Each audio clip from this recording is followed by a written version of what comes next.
우리가 지난 시간에는 예수님께서 성전을 정화하셨다 하는 말씀을 우리가 함께 살펴보았습니다. 그리고 이제 오늘 본문은 그것에 관련해서 이제 무화과 나무를 예수께서 저주하셨고, 그리고 여기 오늘 성경의 표현에 보면은 그 무화과 나무가 곧 말랐다 이렇게 말씀하고 있는 그런 내용입니다. 우리는 여기에서 왜 예수님께서 이렇게 이 무화과 나무를 저주하셨는가 하는 것을 좀 생각하게 됩니다. 이 저주는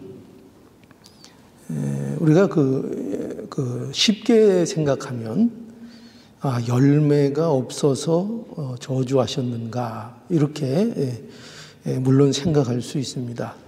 그런데 이 말씀은 우리가 좀 면밀히 이 말씀을 좀 살펴보면 단지 열매가 없어서 저주하셨다고 이렇게 단순히 생각할 문제만은 아닙니다. 이 무화과 나무에 대한 예수님의 저주는 그 요점이 뭐냐면 열매가 있을 것 같은데 없다 하는 게 중요한 요점입니다. 그러니까 단지 열매가 왜 없냐, 열매가 없다 이 차원이 아니고 열매가 있을 것 같은데 열매가 없는 겁니다. 그것을 이제 예수님께서 보시고 이제 저주하신 것입니다. 그래서 오늘 이 18절에 보면 이른 아침에 성으로 들어오실 때에 시장하신지라, 예수님께서 시장하셨다 이렇게 말씀하고 있고, 19절에 보면 그래서 길가에 한 무화과 나무를 보시고 그리로 가사, 거기에서 이제 무엇을 보셨는가 하면은 잎사귀 밖에 아무것도 얻지 못하시고, 여기 잎만 무성했다 하는 것이 강조되고 있죠. 잎사귀 밖에 아무것도 얻지 못하시고, 그래서 나무에게 이르시되 이제부터 영원토록 내게 열매가 맺지 못하리라 하시니 무화과 나무가 곧 말랐다 이렇게 이제 말씀하고 있는 것입니다. 그래서 이 내용을 보면 예수님이 굉장히 어떻게 보면 좀 고약하다는 인상을 줄 수 있습니다. 왜 그런가 하면은 이런 일로 무화과 나무를 저주하시는가 이런 생각이 들지 않습니까? 왜 무화과 나무가 뭔 죄가 있다고 무화과 나무를 이렇게 저주하시고 그러시는가? 예수님께서도 시장하시니까 성격이 좀 고약해지셨는가? 이렇게 생각할 수도 있고, 또 이거 예수님께서 너무 자기 능력을 과시하는 거 아닌가 하는 생각도 들 수 있습니다. 그러나 이 무화과 나무를 저주하신 이 일은 예수님이 성질을 부리신 것도 아니고, 이것은 상징성을 가진 사건으로 여기 등장을 하는 것입니다.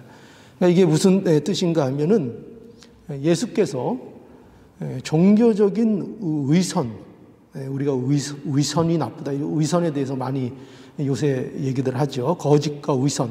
그래서 이 의선이라는 것이 아주 이게 고질적인 인간의 문제인데, 특별히 종교적 의선에 대해서 말씀하고 있는 것입니다. 종교적 의선과 그 종교적 의선에 대한 예수님의 심판.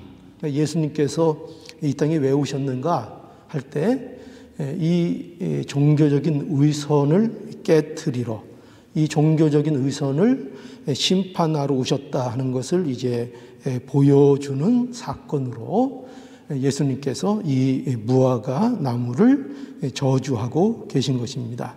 그러니까 잎사귀만 있다는 것은 열매가 없다는 말이 되는 거죠. 잎사귀만 있었다. 그럼 열매가 없었다는 것이고, 그런데 우리가 오해하지 말아야 될 중요한 내용이 뭐냐면, 이렇게 열매가 없다는 것은 우리가 쉽게 열매니까 결과를 말하는 것이구나 이렇게 생각하기 쉬운데, 그런 차원이 아니고, 열매가 없다는 것은 결과가 없다는 내용이 아니고 그 내용이 없다는 것입니다. 내용, 실제적인 내용이 없다는 것입니다.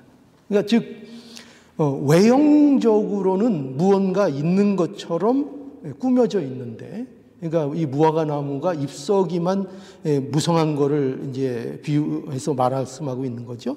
외형은 무엇인가 있는 것처럼 화려한데 정작은 뭐가 없습니까? 있어야 할 내용이 없다는 것입니다. 이것을 예수님께서 지적하고 있는 것이고, 예수께서 이스라엘의 상태, 영적인 상태, 그들이 하나님을 섬긴다는 면에 있어서 지금 무엇을 이렇게 심판하시는 분으로 오셨는가 하면, 이처럼 겉으로는 있는 척하지만, 겉으로는 믿는 척하지만 실제로는 그 안에 어떤 내용도 실제적인 것을 갖고 있지 않은 것, 이것을 심판하고 계신 것입니다. 그래서 우리가 이 면을 오늘 이 본문을 통해서 우리가 좀 상고해 봐야 되는 거고요. 그런데 우리가 이러한 사실과 함께 또 이 본문에서 놓치지 않아야 될 중요한 내용이 뭐냐면, 그것은 제자들에 대해서 이제 말씀해 주시는 건데요. 그게 이제 20절부터 이제 나오거든요. 근데 20절부터 보면 거기 제자들이 보고 이상히 여겨 가로되, 제자들이 이러한 예수님의 하신 일에 대해서 이제 이상히 여겼다는 것입니다. 이게 뭔 일인가 이렇게 여겼고, 그래서 무화과 나무가 어찌하여 곧 말랐나이까라고 이 제자들이 이제 예수님께 질문을 했는데, 이에 대해서 예수님께서 놀라운 대답을 하셨죠. 어떤 대답을 하셨는가 하면 21절에 보면 예수께서 대답하여 가라사대 내가 진실로 너희에게 이르노니, 여기 이제 내가 진실로 이른다 이 표현이 등장하는 것은 이게 이제 진짜 요지라는 것입니다. 그게 뭐냐면, 만일 너희가 믿음이 있고 의심치 아니하면 이 무화과 나무에게 된 이런 일만 할 뿐 아니라, 그러니까 예수님의 요지가 뭐냐면, 이 무화과 나무의 저주 사건을 통해서 예수님께서 제자들에게 지금 가르쳐 주시는 어떤 신앙의 중요한 핵심이 뭐냐면, 너희가 믿음이 있고 의심치 아니하면 이 무화과 나무에게 된 이런 일, 내가 한 것처럼, 내가 이 무화과 나무를 심판하고 저주한 이 일처럼 너희도 이 일을 할 수 있다 하는 것입니다. 이 일을 너희도 할 것이다.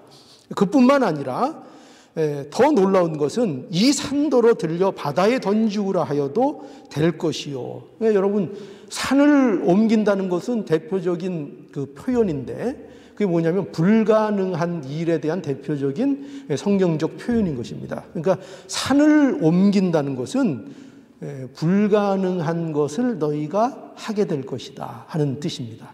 그래서 이렇게 말씀하고 있는데, 그러면 그 이제 불가능한 것이 뭐냐 하는 것이죠. 그 불가능한 것이 뭐냐? 그러니까 지금 앞에 무화과 나무 저주에 대한 말씀을 하고 계시고, 그 말씀으로 끝나는 것이 아니라 그 말씀을 이용해서 이제 제자들에게 너희가 믿음이 있고 의심치 아니하면 너희가 불가능한 일이 없다라고 말씀해 주셔서 우리가 이제 할 수 있다는 말씀을 해 주시는 거예요. 결국은 할 수 있다. 그렇죠? 할 수 없다로 결론이 되는 것이 아니라 너희가 이 일을 너희가 할 수 있다. 불가능이 없다. 무엇에 대한 불가능이 없느냐? 여러분, 인간에게 있어서 가장 어려운 문제가 뭐냐? 오늘 이 말씀이 지적하고 있는 대로 위선에 갇혀 있는 것입니다. 그러니까 종교적인 위선에서 벗어나는 일입니다. 그러니까 거짓과 위선으로부터 자신을 뭐라 그럴까요? 거짓과 위선으로 자신을 뭐랄까요? 이 감출 수밖에 없는 현실, 자기의 그게 이제 인간의 타락한 그 상태를 말하죠. 인간이 어떤 상태인가? 거짓과 위선밖에는 없습니다. 그런데 그것을 감추는, 그러니까 그것 자체가 위선이고 거짓이죠. 그것을 그렇게 할 수밖에 없는 처지와 자리에서 벗어나는 일, 그게 불가능한 일인데, 이 일을 이제 할 수 있도록 하신다는 것입니다. 그래서 여러분, 모든 인간은요, 분들이 이 말씀을 기분 상하게 들으실 수도 있지만, 모든 인간은 사실상 거짓과 위선 속에 있습니다. 그러니까 타락한 인간은 이 위선이라는 것에서 벗어날 수가 없어요. 여기서 벗어날 수가 없습니다. 모든 사람들은 죄송합니다. 이런 말씀드려서 겉과 속이 다릅니다. 이렇지 않은 사람이 아무도 없습니다. 이것은 타락한 인간의 모습입니다. 인간은요, 온통 거짓으로 되어 있습니다. 종교를 믿어도 거짓 종교, 경건을 해도 거짓 경건, 사랑을 해도 거짓 사랑, 모든 것이 거짓입니다. 거짓. 굉장히 그 기분 나쁜 말씀이죠. 그러나 성경은 이것을 말하고 있는 것입니다. 그러니까 이 거짓이라는 것은 우리가 삶 속에서 누굴 거짓말로 사랑한다 이런 뜻이 아닙니다. 사랑을 진심으로 하지만 성경이 말하는 것은 그것까지도 이 타락한 인간은 영적으로 볼 때 하나님 보시기에는 거짓된 사랑으로 사랑할 수 있다는 것입니다. 그래서 모든 게 거짓이고 거짓으로 자신을 치장할 수밖에 없는 것이 인간의 현실입니다. 왜냐하면 안 그러면 너무 비참하거든요. 그러니까 어떻게 해서든지 진실인 것처럼, 어떻게 해서든지 경건한 것처럼, 어떻게 해서든지 구원이 있는 것처럼, 어떻게 해서든지 사랑이 있는 것처럼 해서 그걸 가지고 스스로를 위로하면서 견뎌낼 수밖에 없는 것이 사실상 인간이 처한 비참함입니다. 이거는 누구를 나쁘다고 폄하하는 것이 아니라 인간은 그럴 수밖에 없는 처지에 놓여 있다는 것입니다. 누구나. 왜냐하면 인간 안에는 그 안에는 진리가 없기 때문입니다. 진리를 인간은 가지고 있지 않기 때문입니다. 그래서 인간은 그렇게 평생을 위선 속에 살다가 결국은 멸망하는 것으로 끝나는 것이 인간의 운명입니다. 그런데 바로 이러한 위선을 폭로하고 이 위선에서 인간을 구원해 내기 위해 오신 분이 누구냐? 그분이 바로 예수 그리스도입니다. 그러니까 예수님께서 왜 십자가를 지셨는가 하면 바로 이 인간을, 이러한 거짓과 위선 속에 살 수밖에 없는 인간을 구원해 내시기 위하여 오신 분이 예수님이고, 그 일을 위하여 예수님께서 하신 일이 바로 십자가를 지신 일입니다. 그래서 오늘 이제 본문 22절에 이런 결론을 우리에게 주실 수 있는 거예요. 22절에 보면 뭐라고 되어 있죠? 너희가 기도할 때에 무엇이든지 믿고 구하는 것은 다 받으리라. 이 결론을 그래서 우리에게 주신 겁니다. 그러니까 이 말씀은 이런 뜻이 아니에요. 무슨 자기가 기도하면 내 욕심을 다 이룰 수 있다, 이런 말씀이 아닙니다. 그런 말씀이 아니고 예수님이 십자가를 통해서 우리에게 이루어 주신 일이 무엇인지를 믿고 그것에 대해서 기도하고 그것을 이루기 위해서 나가면 우리에게 불가능한 일이 없다. 그 일들이 믿음 안에서 이루어지도록 하나님께서 역사하신다. 이렇게 약속하시는 말씀입니다. 그러니까 종교적인 위선, 입만 무성한 삶에서 벗어나서 어떻게 한다고요? 실제적인 열매를 맺게 해 주신다는 것입니다. 이게 무슨 약속이에요? 너희가 기도할 때에 무엇이든지 믿고 의심하지 않고 너희가 예수님께서 십자가를 통해서 우리 안에 이루어진 일이 어떤 건가를 알고 그것을 그렇게 나를 위해서 이렇게 예수님께서 이것 때문에 십자가에 못 박히셨구나를 믿고 그것이 내 안에 온전히 이루어질 줄 믿고 나아갈 때 그것을 너희는 다 받을 것이다. 그 열매를 너희는 맺게 될 것이다. 위선에서 벗어나고요. 실제적인 열매를 너희들이 삶에서 맺게 될 것이다.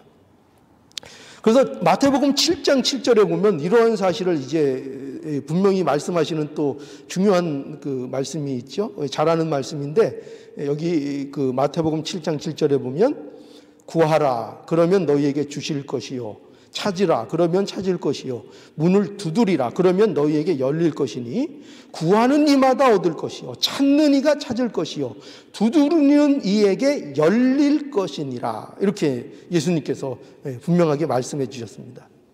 여러분 이 말씀의 요점이 뭐죠? 이 말씀 요점이 뭡니까? 구하라는 게 요점이죠. 구하라는 것이 요점입니다. 너희가 얻지 못하는 것은 이유가 뭐라는 거예요? 얻지 못하는 것은 구하지 않기 때문이다를 사실은 말씀하고 있는 거예요. 그러니까 요점은 구하라는 것입니다. 그러면 무엇을 구하라는 것이냐? 성령을 구하라는 거예요. 성령을. 근데 성령을 구한다는 것은 뭐냐면 하나님의 도우심을 구한다는 것입니다. 성령을 구한다니까 무슨 성령을 구해서 무슨 이상한 일들을 막 하고 막 넘어지고 뭐 이상한 일들을 그런 거를 말하는 것이 아니고 성령을 구한다는 것은 하나님 앞에 우리의 힘으로 할 수 없으니까 우리의 힘으로는 불가능하니까 하나님께 도움을 구하라 하는 것입니다. 하나님께. 그러니까 자기 욕심을 구하라는 것이 아니고 예수께서 우리를 위해서 십자가를 지심으로 우리에게 이루어 주신 일들을 할 수 있도록 그 실제적인 신앙, 실제적인 예수로 인해서 우리에게 마땅히 나와야 되는 그 열매들을 우리의 삶 속에서 맺어 나갈 수 있도록 그것을 구하라는 것입니다. 그것을 구하라는 것입니다. 그래서 어떤 것들을 구해야 되겠죠? 우리가 아직도 남들을 미워하는 일 잘하는데 어떻게 뭘 구하라는 거죠? 우리가 살인하지 않게 해달라고 구해야 하는 겁니다. 그렇죠? 하나님, 우리 힘으로는 살인 안 하는 게 불가능합니다. 우리가 얼마나 미워하기를 습관처럼 잘합니까? 그렇죠? 그러니까 우리를 봐서는 이게 도무지 해결될 것 같지 않은 문제인 거예요. 근데 그래서 우리가 누구에게 구해요? 하나님께 도와달라는 거예요. 우리가 오늘도 어떻게 살인하지 않게 해주십시오.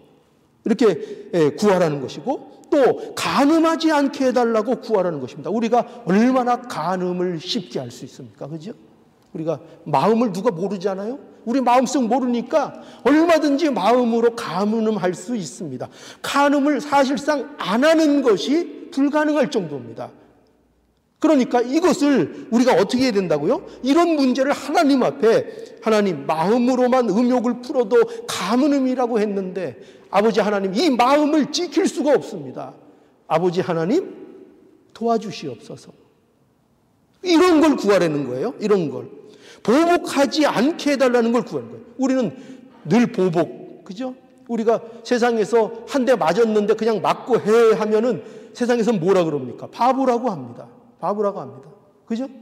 한 대 맞으면은 더 세게, 최소한 더 세게, 2대는 아니더라도 더 세게는 반격을 해야 바보 소리를 안 듣습니다. 세상은 그렇습니다. 그러니까 이 세상에서 보복하지 않고 산다는 것은 불가능한 일입니다. 그런데 그 일을 어떻게 하라는 거예요? 하나님께 구하는 것입니다. 예수님께서 우리를 위해서 십자가를 지시고 우리를 구원하셔서 우리 가운데 이루려고 하시는 일이 뭐냐? 우리에게 복으로 주신 일들이 뭐냐? 바로 그런 일들이라는 거예요. 보복하지 않는 삶, 간음하지 않는 삶, 살인하지 않고 남을 미워하지 않는 삶, 적극적으로 나가서 사랑하는 삶, 그것 또 우리는 얼마나 우리 삶 속에 보화를 땅에 쌓기를 잘합니까? 그런데 그렇게 안 하고 하늘의 보화를 쌓는 삶을 살게 해달라고.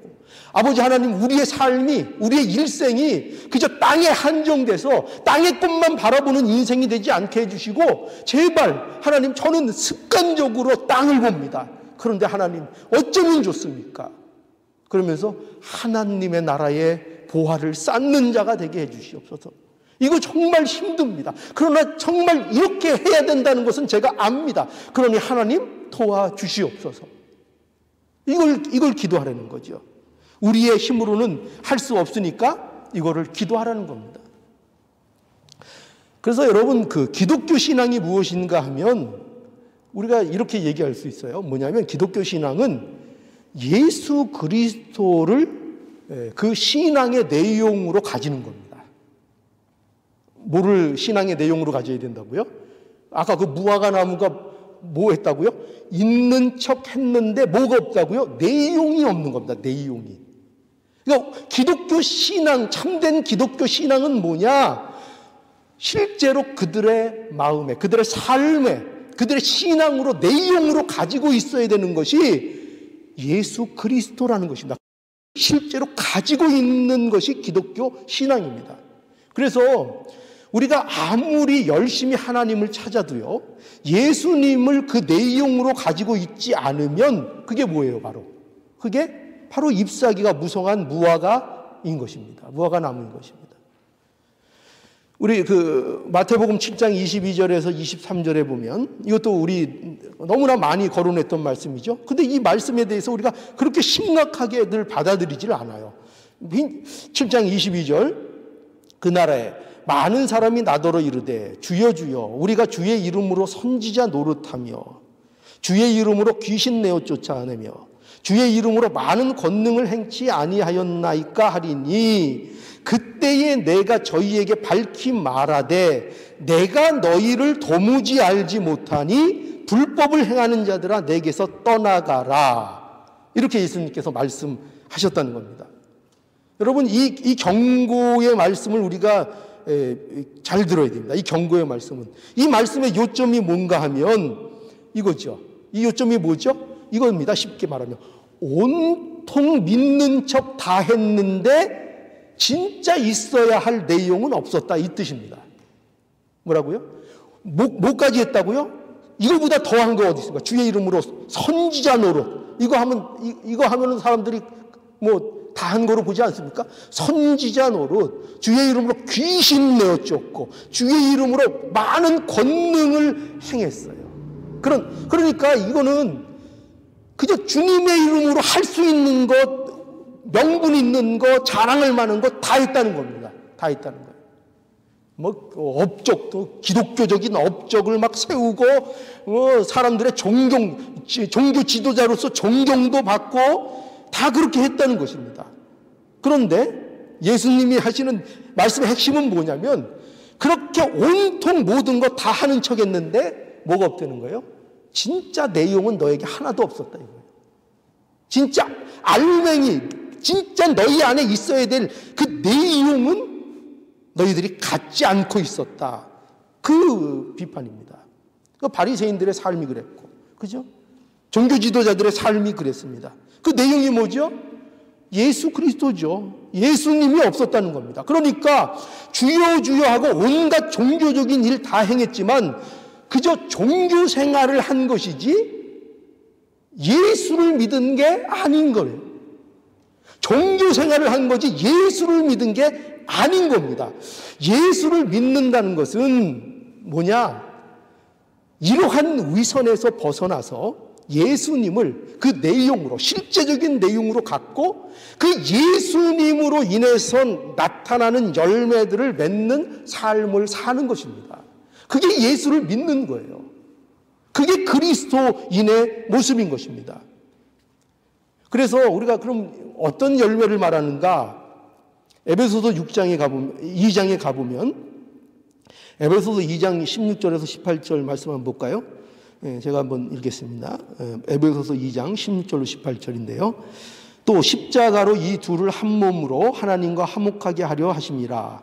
원수된 것을 십자가로 소멸하시고 또 오셔서 먼 데 있는 너희에게 평안을 전하고 가까운 데 있는 자들에게 평안을 전하셨으니 이는 저로 말미암아 우리 둘이 한 성령 안에서 아버지께 나아감을 얻게 하려 하심이니라.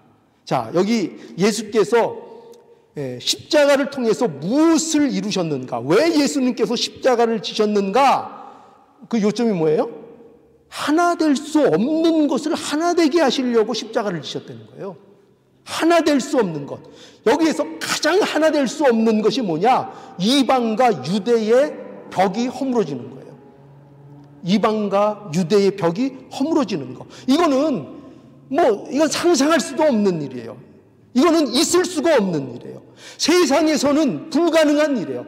사람의 지혜로는 세상에 무슨 설득, 무슨 외교, 무슨 정치, 이런 온갖 것들을 동원해도 이 유대와 이방의 벽이 허물어질 수 없어요. 그거 불가능한 거예요. 그런데 예수님께서 이 벽을 뭐로 허무셨다고요? 십자가를 지셔서 이 벽을 허물어 버리셨다는 거예요. 그래서 왜 그렇게 하셨느냐?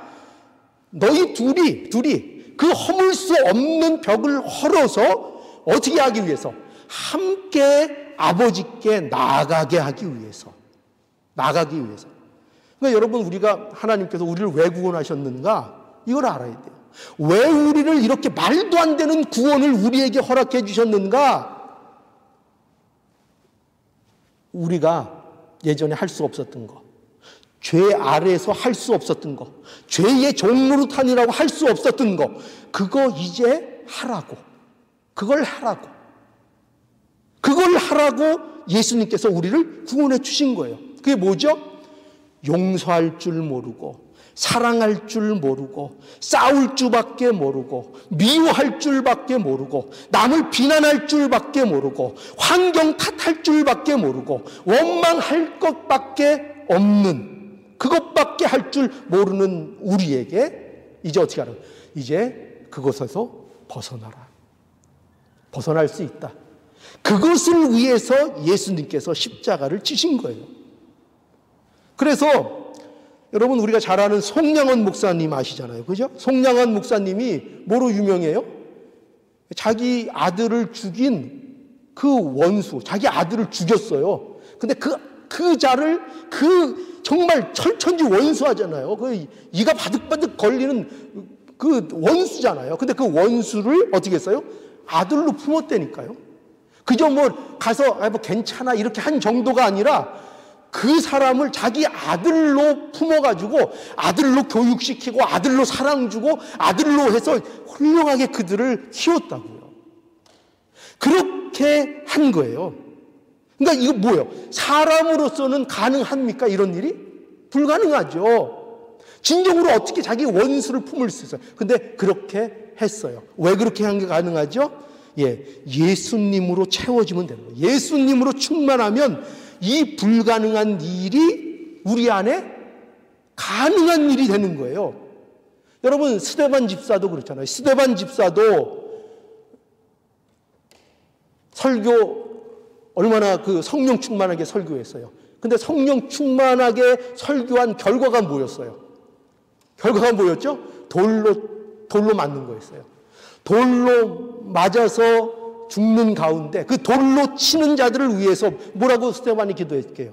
뭐라고 했죠? 주여, 이 죄를 저들에게 돌리지 마시옵소서. 저들에게 돌리지 마시옵소서. 이 죄값 저들에게 돌리지 말아 주시옵소서. 뭐예요? 그들 아무것도 모릅니다. 용서해 주세요. 그렇게 스데반이 기도하면서 하나님 앞에 갔던 겁니다. 그러니까 이 불가능한 일들을 우리에게 가능하게 하기 위해서 예수님께서 십자가를 지셨다 하는 것이, 이것을 믿는 것, 이게 뭐예요? 이게 기독교 신앙인 거예요. 이게 바로 기독교 신앙입니다. 그래서 우리는 이제 진짜 신앙생활을 해야 돼요. 진짜 신앙생활. 그게 뭐냐? 세상 사람들도, 여러분 보시면 세상 사람들도요, 진짜 사는 사람들이 있고 아직 진짜로 살지 못하는 사람들이 있어요. 세상에도 보면 사람들이 다 살고 있죠. 여기 보세요. 다 사람들이 살고 있죠. 그들이 뭘 봐서 산다 그러죠? 그들이 지금 숨 쉬고 있죠. 그렇죠? 그리고 그들이 지금 움직이고 있죠. 그래서 그들이 살아가고 있다고 우리 얘기합니다. 살았다고 얘기합니다. 그러나 그것만 가지고 진짜 살았다고 말할 수 있을까요? 숨 쉬고 있으니까, 움직이고 있으니까 살았다고 말할 수 있을까요? 매일 밥 먹고 화장실 가고 잠자고 이렇게 살고 있으니까 살고 있다, 아, 저 사람 살았다, 이렇게 그냥 단순하게 얘기할 수 있을까요? 아니에요. 그거는요, 사실은 진짜 살았다고 얘기 못하는 거예요. 진짜 살은 건 뭐냐 하면은 그 이상이 있어야 되는 거예요. 그 이상. 그게 뭐죠? 그 힘 가지고 관계를 누려야 되는 거예요. 관계. 자기 앞에 펼쳐진 사건들 속에서 관계를 누리고, 그래서 가깝게는 우리 가정에는 아이들이 있으니까 아이들과 함께하고, 아내를 사랑하고, 남편을 존중하고, 서로 우애해주고, 그렇게 함께 살고, 또 아는 지인들, 가까운 사람들과 유대관계를 가지고, 그 아는 사람들과 관계성을 가지고, 그 관계 속에서 예수 그리스도로 인한 삶들을 살아나가고 살아내는 일들을 해야 되는 거예요. 그것을 하는 것이 실제적인 사는 것이라고 말할 수 있어요.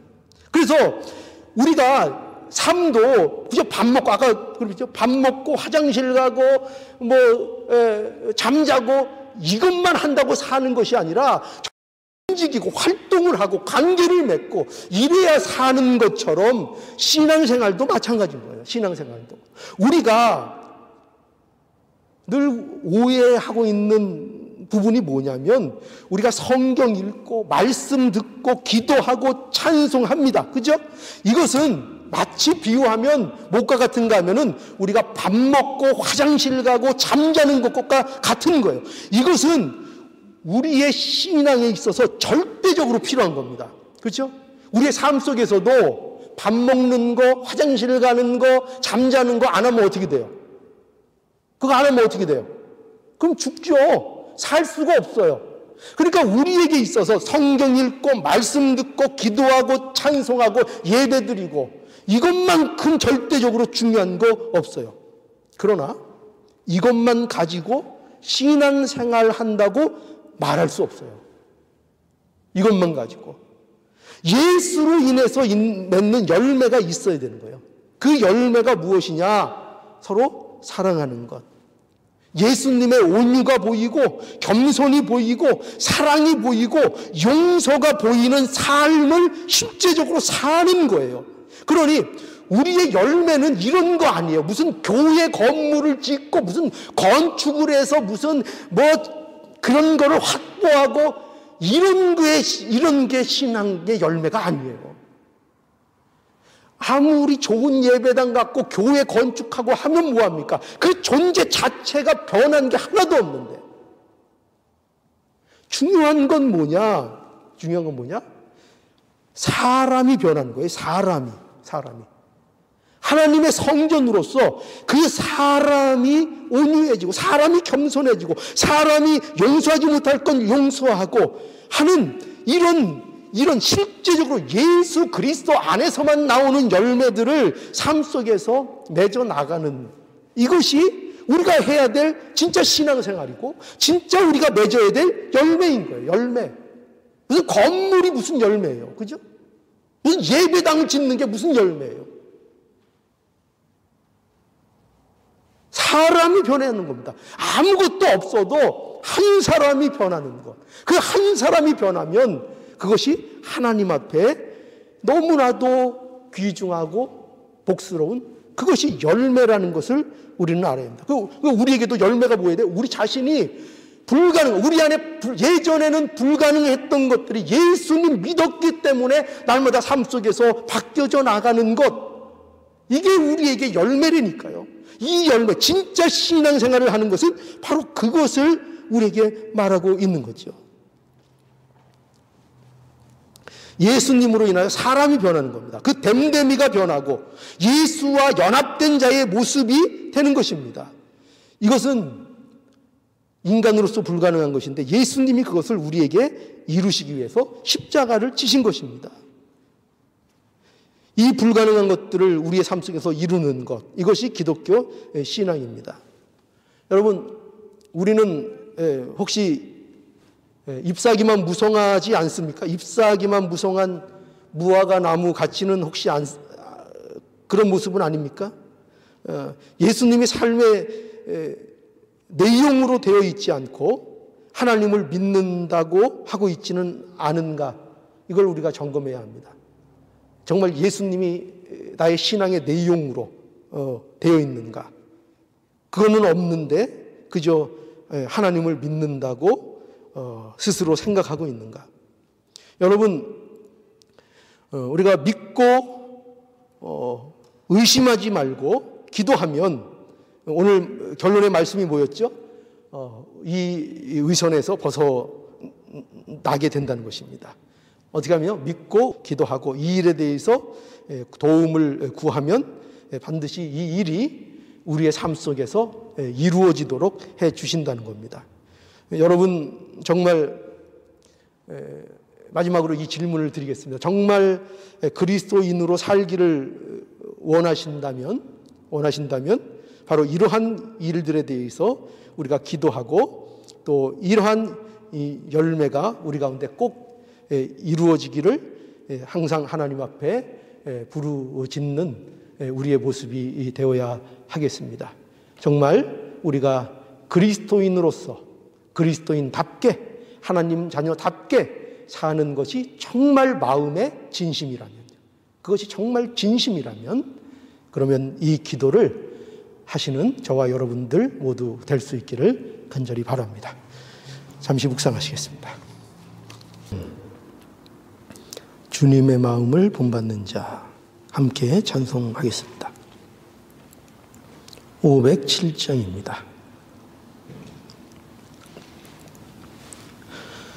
주님의 마음을 본받는 자, 그 마음의 평강이 찾아오면 험악한 세상을 이기리니 하늘로부터 임함이로다.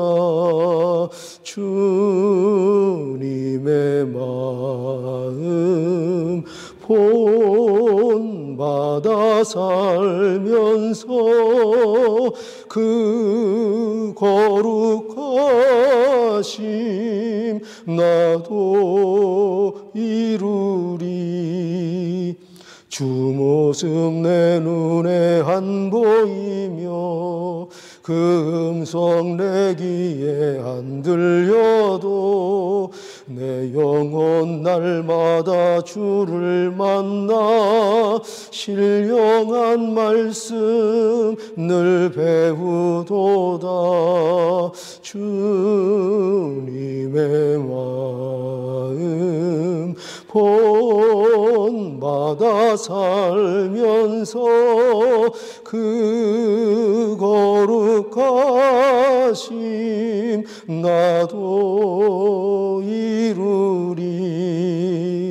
가는 길 거칠고 험하여도 내 맘에 불평이 없어짐은 십자가 고난을 이겨내신 주님의 마음 본받음이라. 주님의 마음 본받아 살면서 그 거룩하심 나도 이루리. 주 예수 세상에 다시 오실 그날엔 무성도 변하여 주님의 빛나는 그 영상을 다 함께 보며 주 찬양하리. 주님의 마음 본받아 살면서 그 거룩하심 나도 이루리. 예, 광고 드리겠습니다. 예, 이번 주간은 또 우리 믿음의 가정 김미아 집사님 가정을 위해서 기도해 주시기 바랍니다. 또 우리 병중에 고통하시는 우리 성도들이 있습니다. 정경자 권사님 지금 퇴원해서 이제 따님 집에 계신데요. 의해서 기도해 주시기 바라고요. 또 이미영 집사님도 지금 댁에서 치료 중이고 또 요양 중인데 빨리 그 모든 질병이 점차 치유될 수 있도록 또 잘 치료받을 수 있도록 기도해 주시기 바랍니다. 코로나 그 상황에 대해서 잠깐 광고를 드리면, 우리가 뭐 아는 대로 다 뭐 이미 접해서 아시겠지만 생각만큼 안정을 찾지 못하고 있습니다. 오히려 우리의 바람과는 다르게 더 악화되는 이런 조짐까지 있어서 굉장히 우려스러운데요. 그래서 지난 7월 14일에 보니까 주지사가 이 대면 예배를 그 중지하라는 그 행정명령을 내린 것으로 이렇게 보입니다.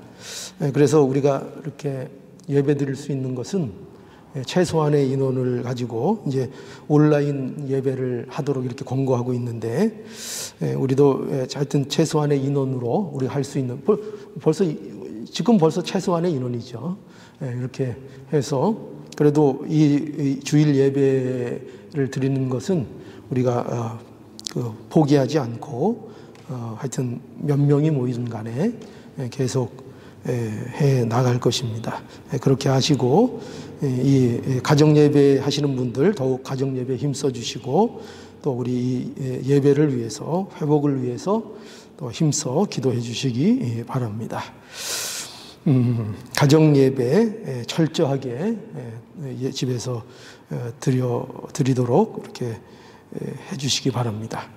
또 가정 수요 예배, 수요 기도회 제 말씀 제가 들으시고 그리고 8시에 함께 기도회를 갖도록 합니다.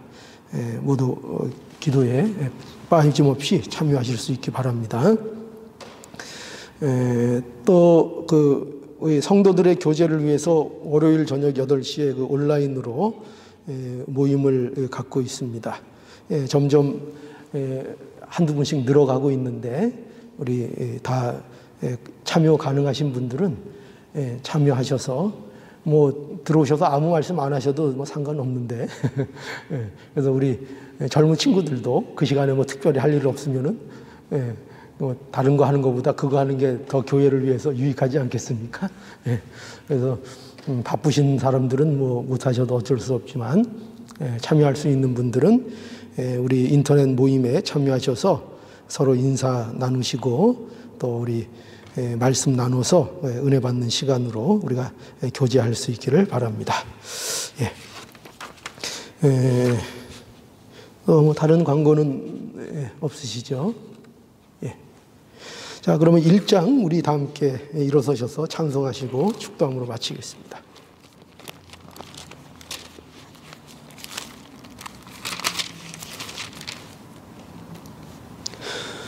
만복의 근원 하나님, 온 백성 찬송 드리고 저 천사여 찬송하세. 찬송 성부 성자 성령. 아멘. 지금은 우리 주 예수 그리스도의 은혜와 하나님 아버지의 무한하신 사랑하심과 성령님의 인도하시고 교통하시는 은혜가 하나님 앞에 예배드리는 모든 자녀들 머리 위에 영원토록 함께 있기를 축원하옵나이다. 아멘.